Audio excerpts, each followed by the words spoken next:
offended by life's cruelty. There is an alternate ending. Chudyakov arrived home, took off his coat, lay down on the sofa, and inherited 5 million rubles. Well, there is not much point to it, but it is uplifting. It's not my place to paint life any harsher than it already is. But some of us are indeed trapped. Witness a predicament of a governess who cares and educates the children of a well-to-do family.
Yes, ma'am.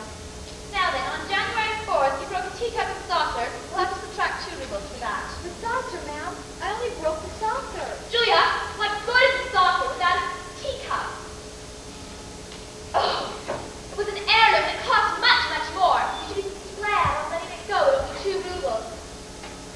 Yes, ma'am.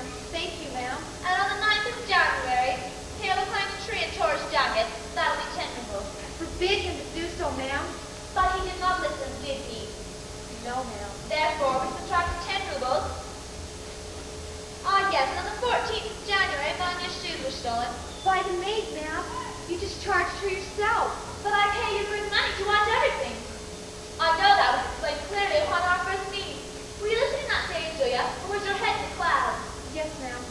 Yes, your head in the clouds? No, ma'am. I was listening. Louder? I was listening. Very well, that's 5 rubles off. And finally I have it on the 16th of January. I gave you 10 rubles. You didn't. Could I have it in my note? Why would I put it in my note if I did not give it to you? I don't know, ma'am. Julia, that is not a satisfactory answer. Why would I make a note of giving you 10 rubles on the 16th of January if in fact you did not receive them? No answer? I must have given them to you, mustn't I? Yes, ma'am. You have 27 and subtract from them. 14 rubles are left. Julia, are you crying? Has something that I said made you unhappy? Oh, please count it, child. Personally, it is for you like this. What is it? Only once since I've been here I've been given any money, and that was by your husband on my birthday. He gave me 3 rubles on my birthday. Really? I have no note of that in my book. Thank you for telling me, child. I'll put that down now. Sometimes I am a little lax in my account. 11 rubles is your total pay for 2 months. Do you wish to check my figures? No, ma'am. It's not necessary. Very well, then.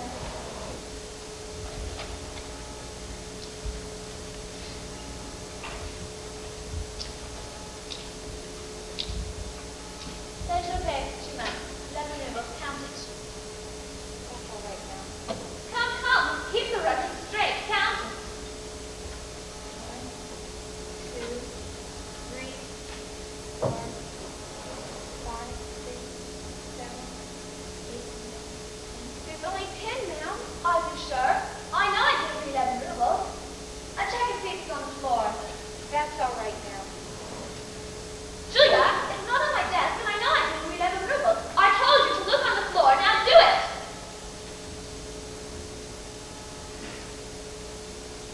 It's not here, ma'am. That's all right. Everything's fine. Well, keep the 10 for now, and I'll make a note of it in my book. We'll discuss it next month if it doesn't show up later.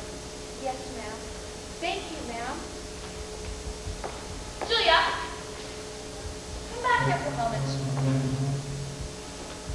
Why did you thank me? For the money, ma'am. For the money? Don't you realize what I've done? I have robbed, cheated you. I'm afraid I had no business notes in my book. I'm waiting at whatever came to mind. Instead of the 80 rubles in which I owe you, I only gave you 10. And yet you still thank me. Why? Well, because other places I've worked didn't give me anything at all. They gave you nothing. Then they have cheated you even far worse than I. I was playing a joke. Yes, that's it. A cruel lesson to teach. For a child, you're much too trusting. And this world that is so dangerous. It was bad. That's the rules which I also owe you. Take it. Thank you, ma'am. Julia, is it possible you want to be so guileless and spineless? Why don't you cry out and protest against cruel and unjust treatment? Pardon me to read so blunt, but is it possible for you to be such a simpleton? Yes, ma'am.